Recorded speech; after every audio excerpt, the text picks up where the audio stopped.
Peut-être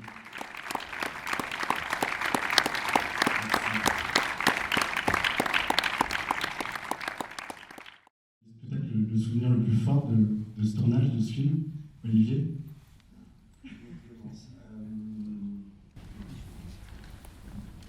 C'est compliqué parce que en fait c'est beaucoup de tournages. Mais peut-être que quand on fait un premier long métrage, en fait, les 2 premiers jours de tournage, le premier jour de tournage, c'est la séquence du restaurant chinois. Donc c'est une séquence de comédie musicale, c'est une séquence qu'on avait beaucoup préparée. Et c'est vrai que on me l'avait dit avant de faire le film, en fait, on n'est jamais certain qu'un tournage va se terminer, d'ailleurs on ne sait pas ce qu'on fera demain. Enfin, en tous les cas, on est quand même plus certain de faire un film après le premier jour, enfin quand on est sur le plateau le premier jour de tournage qu'avant. Et en plus, nous on est vraiment bien placés pour raconter ça parce que c'est vraiment un film qui a failli ne pas se faire. Et donc voilà, j'ai ce souvenir effectivement complètement euphorique et joyeux de la première journée de tournage, des 2 premières journées de tournage, même si Virginie s'était tordu la cheville la veille du tournage, que donc on était très angoissés sur le tournage qu'il se fasse à nouveau mal, mais bon voilà, c'était très joyeux. Et puis surtout, à l'époque, on allait encore au laboratoire en fait, le lendemain du tournage, voir les rushs. Et donc j'ai aussi ce souvenir de vraiment d'avoir vécu uniquement sur ce film-là, parce qu'après on n'a plus jamais fait ça. Avec toute l'équipe, le soir après le tournage, on allait voir le travail de la veille. Et c'est vrai que c'était vraiment un moment de partage et de mobilisation aussi pour la suite du travail qui était très très fort. Voilà, j'étais très bon. Jacques? Non, du tournage, vraiment, je ne sais pas. Vraiment. Moi, j'ai un souvenir quand même d'un long tunnel, super joyeux, mais en même temps très dur, enfin, vraiment fatigant. Moi, j'avais jamais fait de film de ma vie, donc je connaissais absolument rien de cette histoire, ça me terrifiait tout le temps. Enfin, j'étais terrifié en permanence, sur le cas. Mais peut-être, oui, peut-être Olivier a raison, peut-être les rushs en fait. Alors moi, peut-être moins le partage que l'émerveillement de voir l'image la première fois. C'est-à-dire, et je crois que, alors de tous les rushs, c'est peut-être ceux du petit déjeuner au lit. Parce qu'on avait fait ces plans très très longs comme ça, que j'avoue j'aime beaucoup ce passage, beaucoup cette chanson, et de les avoir vus comme ça, dans une pureté que jamais personne ne reverra, c'est-à-dire le premier tirage est toujours assez éblouissant. Ouais, c'est un truc de vraie émotion. Voilà. En me disant, au moins on aura réussi cette séquence. Voilà. Et vous en avez réussi plein d'autres. Oui, je crois. J'ai bien aimé là, je veux dire. Moi, mon souvenir, c'est d'avoir vécu vraiment une aventure incroyable au départ, de partir sur un projet complètement fou, ambitieux, enfin de démarrer l'écriture d'un film sur une comédie musicale en 1996, avec un scénariste qui n'avait jamais écrit un scénario, pas de réalisateur, pas d'acteur, pas de musicien. Et ça a été une suite d'émerveillement et de constitution d'un agrégat de talent dont voilà, je trouve que le résultat est à la hauteur. C'est pas tous les jours qu'on a un film qui est célébré pour ses 20 ans. Enfin, je sais pas, j'en ai fait pas mal, mais je pense pas qu'ils vont tous avoir droit à cet honneur, donc c'est émouvant. Et ça a été une suite de rencontres et de difficultés, de tout qui s'effondre, et il faut remonter le film, et voilà. Et Jacques a rencontré Olivier. Ensuite, on a lu un article qui s'appelait, c'était en anglais, The Best Young Actress in the World. On s'est dit, bon, il faut la rencontrer. Je ne sais plus dans quel journal c'était, le New Yorker ou un truc comme ça. Tu le sais même pas? Non. C'était après le Benoît Jacot, et je ne sais plus qui nous a dit, vous devriez la voir, elle. Son agent, qui a fait un très bon agent. Ah bon, je ne sais plus, voilà, c'est ça. Et Mathieu, avec qui je venais de travailler, et qui, par toi, a appris que son père était mort du sida, et tout d'un coup, ça a été... non, pas dans ce sens-là. Il le savait. Il le savait. Bon, enfin, il venait de le savoir en tous les cas, et tout d'un coup, ça prenait une importance dingue pour lui de faire le film et de réussir à remplacer un autre acteur qui nous avait claqué entre les doigts, qui était Mathieu Amalric. C'est un secret, on ne dira rien de la genèse du film. Virginie, est-ce que tu peux nous dire C'était Mathieu qui devait chanter et voilà. Il l'a fait. Que te reste-t-il de ce Ah ouais, tournage? moi, je n'allais pas voir les rushs. Moi, j'ai un souvenir vraiment enchanté du film. On tournait, d'abord c'était une comédie musicale, pour un acteur c'est fantastique parce qu'on chante, on danse, on fait tout pour de faux, et puis parfois en fait l'artifice de la comédie musicale, curieusement, on est pris à son propre piège en fait. La musique, les mots, on a l'impression qu'on se cache derrière, et en fait on est presque plus proche encore des émotions que parfois avec un texte ou dans un film plus classique. Et voilà, j'ai un souvenir vraiment divin du tournage. On tournait à Paris l'été, enfin, au printemps, dans la rue. Il y avait des haut-parleurs. J'ai un souvenir quand on tourne à Stalingrad, avec un travelling qui n'en finissait pas, un soleil splendide, des danseurs partout, de la musique à fond. On est à Paris, c'était vraiment magique. Et puis de manière plus... au-delà du souvenir du tournage, c'est un film que en faisant, je savais important. Important parce que c'était vraiment un film de son époque qui était une face... On parlait évidemment beaucoup du sida, de manière... forcément parce que c'est tragique, parce que c'est une maladie presque injuste.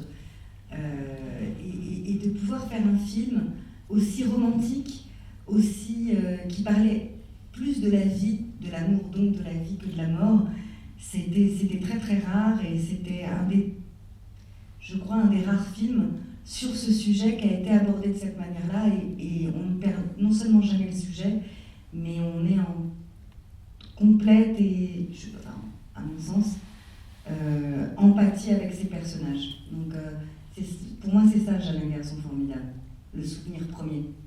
Michel? Alors moi, je ne fais pas passer dans ce film, je ne suis pas un acteur de cinéma, j'ai fait peu de cinéma avant, j'en ai vu peu après, et j'avais pris comme un cadeau absolument merveilleux de me retrouver dans cette aventure, et en particulier grâce à cette chanson qui m'avait été littéralement offerte. Je n'étais pas le seul, je trouvais ça magnifique, des petits personnages, comme on dit, la libraire, le jeune homme, enfin les autres, et comme ça, un vrai moment, une sorte de monologue. Donc c'est surtout le souvenir de ce cadeau qui était formidable. J'ai un souvenir, je me souviens évidemment, comme vous tous, très bien du tournage, j'ai souvenir qu'il était effectivement joyeux, enchanté.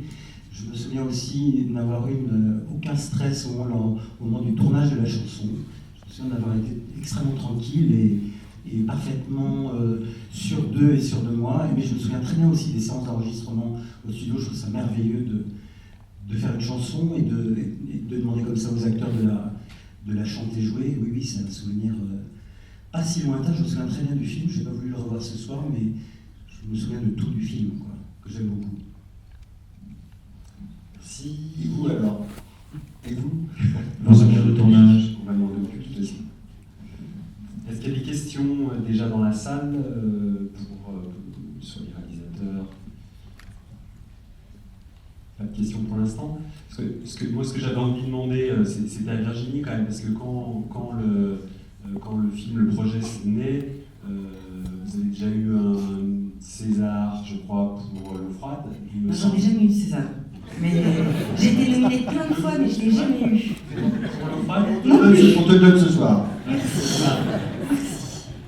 Non, j'avais L'eau froide, d'ailleurs, qui fait partie de tous les garçons et les filles de la rage. Ouais, tout à fait. Que vous avez Mais projeté. du coup, vous étiez déjà une actrice avec une certaine renommée, comme d'ailleurs le disait tout à l'heure c'est Syriac. Et du coup, la décision de faire ce premier film, parce que c'était effectivement un projet nouveau avec des réalisateurs et un scénariste sur un nouveau projet, c'était comment? Ça s'est fait de manière totalement évidente. Moi, alors, de goût personnel, j'aime beaucoup Jacques Demy. Alors, on faisait peu de comédies musicales en France depuis fort longtemps. D'ailleurs, depuis la mort de Demy, c'est pas plus compliqué que ça. Golden 80s, il y avait Chantal Carmin qui avait...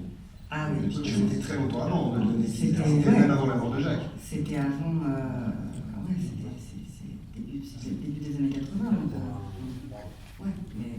en tout cas, bon, moi je ne pensais pas que je ferais un jour des comédies musicales dans ma vie, donc déjà le projet était très excitant. Je ne me suis jamais posé la question lorsque j'ai lu le scénario et que j'ai rencontré Olivier et Jacques de la jeunesse du metteur en scène ou du scénariste. Je trouvais que le projet était déjà extrêmement fort. Il était très bien préparé. Moi je suis arrivée tard sur le film, donc toutes les méandres du début, je les ai absolument pas connus. Bien au contraire, c'était un film qui était très très préparé, c'était très rassurant. Je me suis pas dit, oh là là, c'est casse-gueule, qu'est-ce que je vais faire, on chante, on danse. Au contraire, c'était très maîtrisé. Donc non, je l'ai pris vraiment comme un cadeau, réellement comme un cadeau, et puis une chance d'actrice aussi, parce qu'il y a plein de choses à explorer. Toujours la question dans la salle.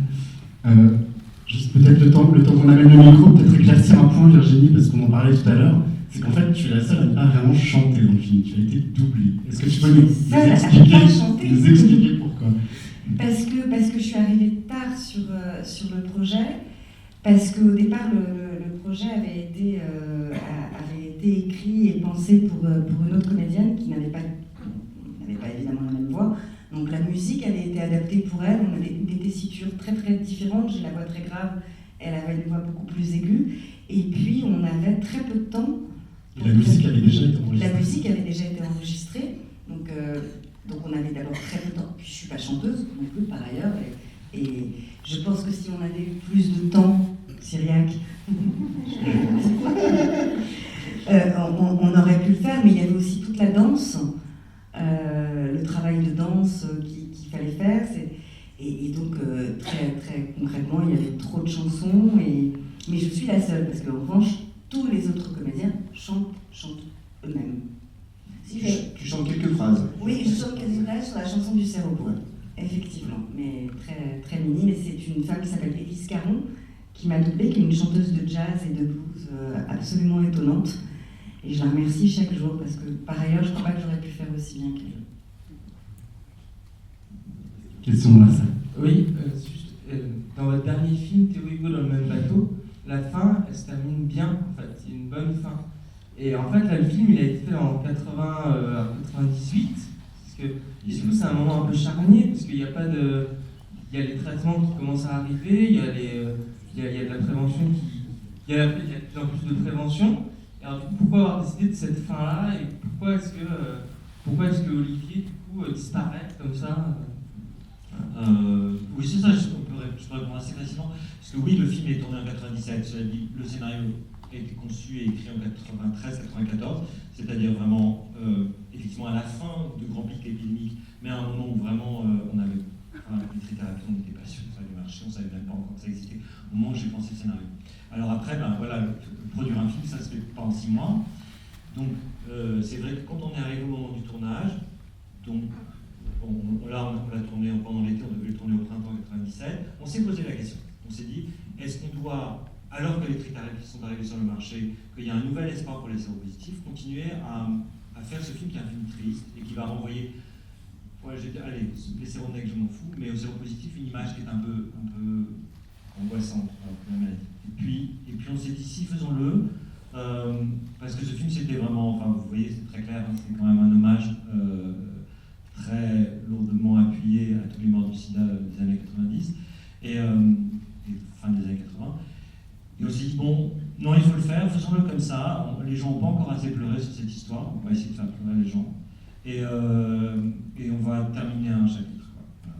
Mais, très vite, nous, vous savez, en tournant, c'était peut-être pas si clair que ça, mais on s'est dit qu'on ne pouvait pas en rester là. Et en fait, le drôle de Félix, qui est le film suivant et qui lui est avec des trithérapies et un séropositif qui va très bien, était écrit avant même le tournage de celui-ci, et on a été très contents de le faire juste après, justement en disant, bon, voilà, les choses ont bougé, les choses ont avancé, mais je sais pas, moi, nous, ça nous a semblé vraiment important.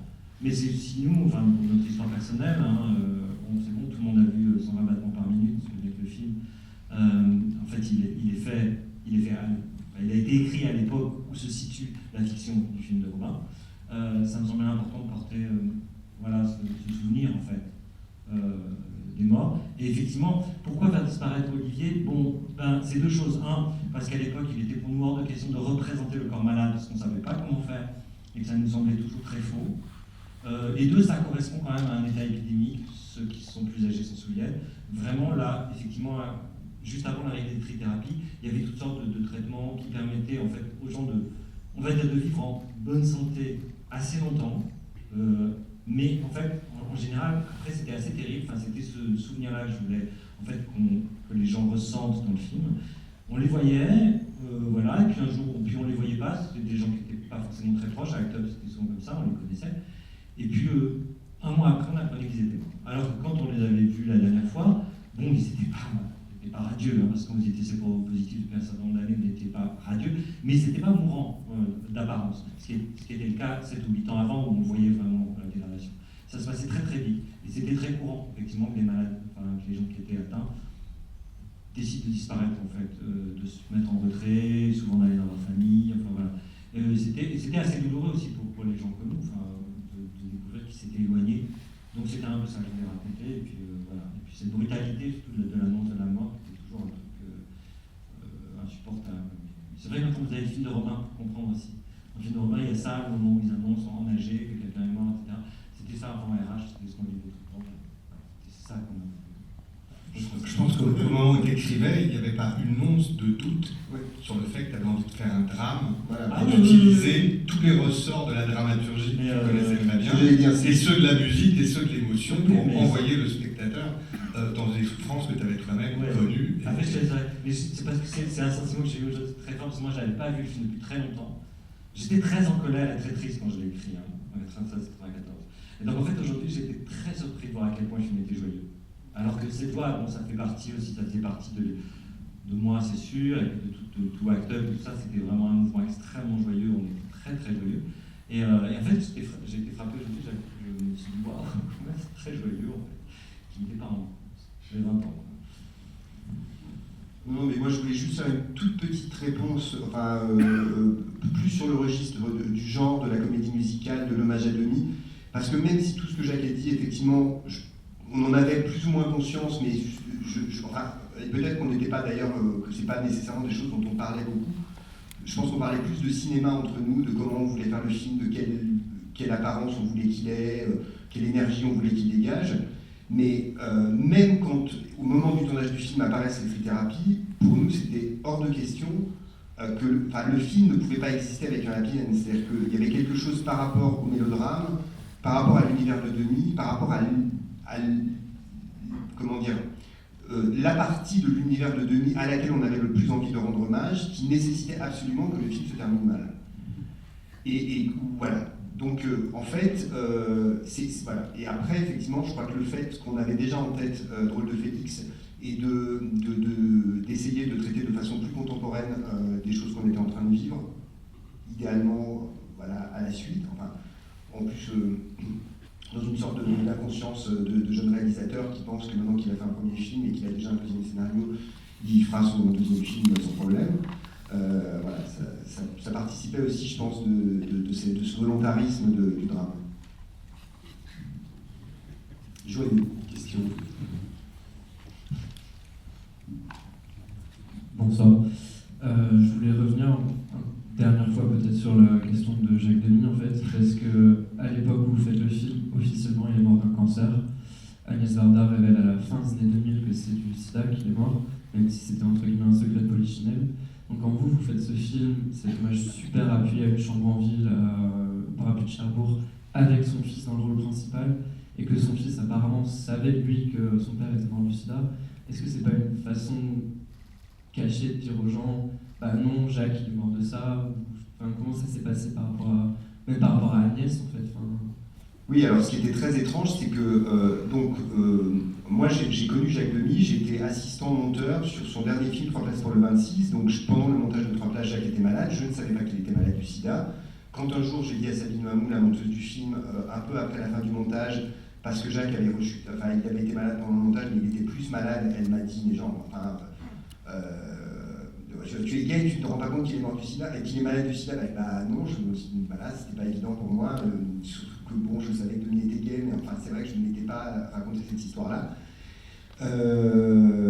Donc voilà, donc je le savais, et en fait, quand on rencontrait des acteurs pour le casting, on avait même parlé, Cyriac connaissait Mathieu, on s'était dit qu'on ne va pas rencontrer Mathieu, on ne peut pas faire le film avec Mathieu, puisque nous on pensait que Mathieu il était dans la fiction Varda, à savoir que son père n'était pas mort du sida, était mort d'un cancer.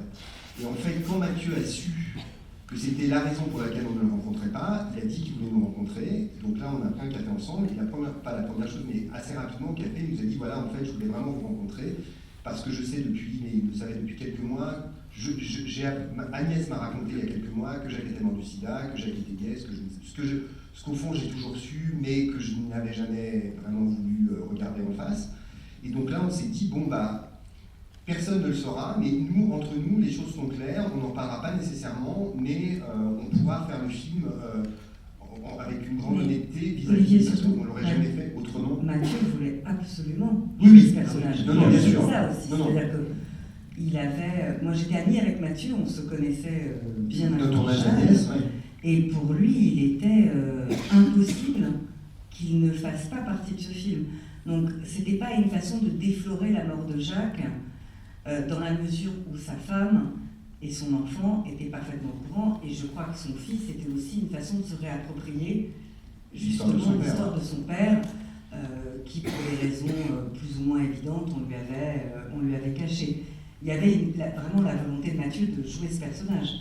Mais le truc totalement paradoxal de Varda, puisqu'on est dans une maison de cinéma, on peut parler de réalisateur et tout, c'est que Agnès, donc, quand Mathieu lui parle du projet, dit qu'elle aimerait lire le scénario, lit le scénario, nous fait dire que si éventuellement on est intéressé par la vie d'une vieille réalisatrice, elle veut bien nous en parler, et donc un soir de résultats d'élections, où Chirac a dû gagner des élections, je ne sais pas lesquelles, on se retrouve chez Agnès, plutôt que de regarder la soirée électorale, et elle nous fait des notes de lecture. Elle est vraiment super, hyper généreuse.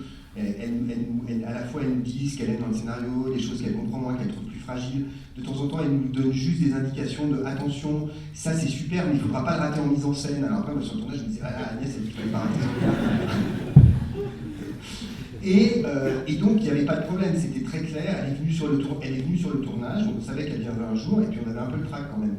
Et elle est venue le jour où on a reconstitué le petit coup de manif d'Act Up. Et elle n'est pas venue par hasard, elle avait plan de travail, elle a choisi de venir ce jour-là. Donc, voilà. Et du coup, il y avait tout. Je me souviens aussi qu'on a eu des discussions avec Virginie, avec Mathieu, avec Cyriac au moment de la sortie du film, en se disant qu'est-ce qu'on fait si on nous dit bon, bah alors votre film, c'est une façon de dire que j'ai gagné le droit du cinéma. Mais en fait, les journalistes français ne sont pas comme ça. Donc en fait, c'était implicite, il y avait plein de gens qui le savaient, qui comprenaient pourquoi on avait fait le film comme ça à ce moment-là, mais personne ne nous a jamais posé la question, on va dire jusqu'à ce soir, enfin jusqu'à il y a peu de temps. Non, puis quand bien même, ce film reste un formidable hommage à Demy, donc c'est pas un film qui est provocateur, qui fait pas de Jacques Demy un falsificateur, ni d'Agnès Varda, ni de la mémoire collective. Donc, oui, bien sûr. C'était pas tant le sujet que ça, finalement. Non, mais c'est vrai que nous, quand même, quand on est allé à la soirée électorale chez Agnès, on avait quand même la pétoche. Ah non, ça c'est normal. Il y a pédalé chez Agnès, ça nous arrive. En fait, c'était super. En fait, vous venez de répondre à quasiment toutes les questions que je voulais vous poser. J'ai vu le film à sa sortie. C'est très émouvant pour moi de le voir ce soir, et peut-être que vous avez déjà répondu à cette question à l'époque. Donc en fait, ça complète juste un petit truc.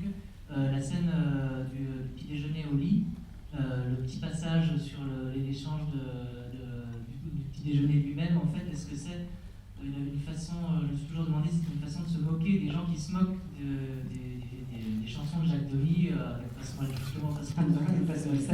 Alors, comment ça? Alors, non, ça va faire la réponse en plusieurs temps. Franchement, moi j'étais d'une naïveté crasse quand j'ai écrit le scénario, mais vous pouvez même pas imaginer. Moi, je pensais que Jacques Demy, mais tout le monde adorait ça, que ça posait aucun problème. Donc honnêtement, je réponds non. Moi, quand je l'ai écrit, ce qui m'amusait, c'était ce que je trouve joli dans la comédie musicale, c'est ça. C'est qu'on puisse mettre en scène des gens amoureux et qui disent, passe-moi du beurre, passe-moi ça. Et ça me réjouit. Je ne peux rien, ça me réjouit. Et quand je l'ai tourné, tout le monde m'a dit, mais ça, c'est un hommage à Jacques Demy, il défend, je dis, ah bon, mais je vous jure, vraiment pas. Mais en tout cas, il y avait une petite ironie quand même. Ah non, mais quand on l'a tourné, je le savais, mais pas quand je l'ai écrit. Alors ça, vraiment, quand j'ai écrit, J'ai vraiment écrit le film en ayant effectivement la bande-son d'une chambre en ville que je n'avais jamais vue. Je possédais juste. Non, à l'époque, j'avais juste la bande-son. Voilà. Et que j'écoutais en boucle. Voilà. Donc c'est vrai, il y a des trucs, je reconnais, c'est imité vraiment. Enfin, l'idée du duo dans la chambre, tout ça, ça vient directement de Jacques Demy, sans aucune pudeur. Mais vraiment, je ne savais même pas qu'il y avait des polémiques. Alors que nous, avec Mathieu, ça nous amusait beaucoup, justement, parce que c'est, quand on veut se foutre de la gueule d'une comédie musicale, c'est ce qu'on fait, quoi. Et puis du cinéma français en règle générale. Donc là, il y avait vraiment un clin d'œil très assumé, très jouissif à faire, très ludique. Et vous nous avez un peu aussi dirigé dans ce sens-là. Hein. Oui, non, mais une fois que c'est fait, j'ai eu conscience de ça. J'avais un peu de distance, je pense que ça. Non, mais alors, franchement, Mané, je vais revenir sur Jacques Demy. Hein. Moi, la page de garde du scénario, en 1994, il y avait marqué à Jacques Demy et à tous les morts du sida. Je ne savais même pas que les gens ne savaient pas qu'il était mort du sida. Ça veut dire, pour moi, c'était connu, tout le monde. En 1994, Mathieu, lui, ne savait pas. Non. Et quand ils l'ont vu, moi, je me suis dit, la tête, tu peux pas faire ça. Enfin, je veux dire, personne ne le sait jusqu'à bon. Mais tout le monde le dit à Paris. Tu traînais dans de drôles d'endroits. Un drôle d'endroit, oui. Voilà. Merci à vous d'être venus pour parler du film et célébrer ce 20e anniversaire. On va se quitter sur un verre d'amitié proposé à